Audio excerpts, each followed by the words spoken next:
fact remains that she's lost months of her life, experienced a needless trauma, and she deserves space, privacy, and time with her loved ones to recover and heal from her time being wrongfully detained. Brittney is an incomparable athlete, a two-time Olympic gold medalist for Team USA. She endured mistreatment and a show trial in Russia with characteristic grit and incredible dignity. She represents the best about America, just across the board, everything about her. She wrote to me back in July. She didn't ask for special treatment, even though we've been working on a release from the day one. She requested a simple quote, "Please don't forget about me and the other American detainees. Please do all you can to bring us home." We never forgot about Brittney.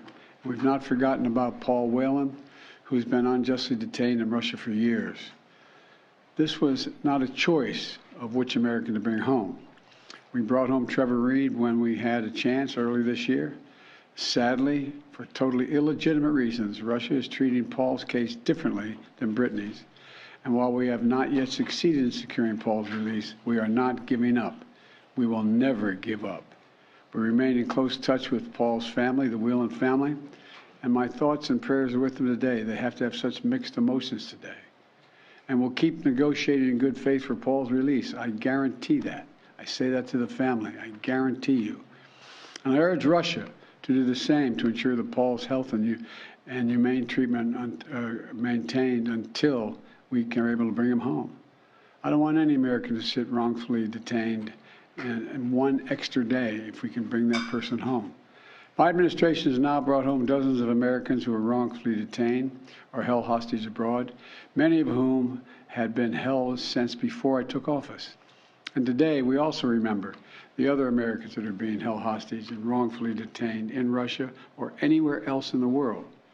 Reuniting these Americans with their loved ones remains a priority for my administration, every person in my administration involved in this. We're going to continue to work to bring home every American who continues to endure such an injustice.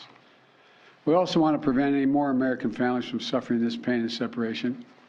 And I strongly urge all Americans to take precautions, including reviewing the State Department's travel advisories before they travel overseas, which now includes warnings about the risk of being wrongfully detained by a foreign government.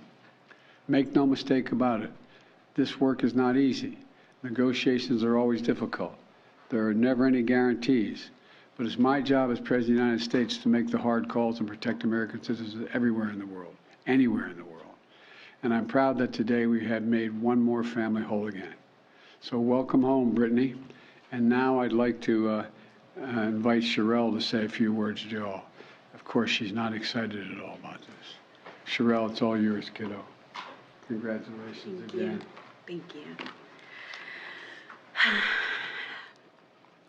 So over the last 9 months, you all have been so privy to one of the darkest moments of my life. And so today I'm just standing here overwhelmed with emotions, but the most important emotion that I have right now is just sincere gratitude for President Biden and his entire administration.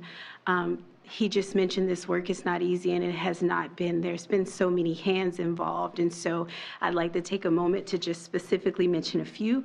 Vice President Harris, Secretary Blinken, Jake Sullivan, Josh Geltzer from the National Security Council, Roger Cartson and Fletcher, Schoen from the Hostage Envoy's Office. A special thank you to Governor Richardson and Mickey, the Mercury players, the WNBA for your advocacy.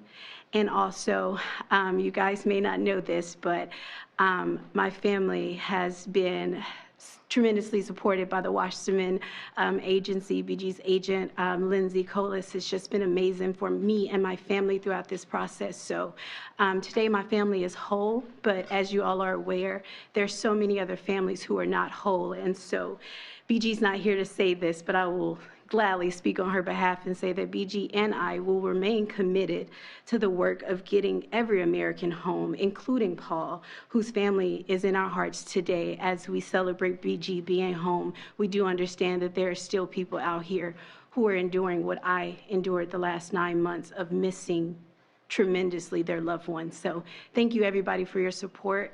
And today is just a happy day for me and my family. So I'm going to smile right now. Thank you. Thank you. Thank you all very much.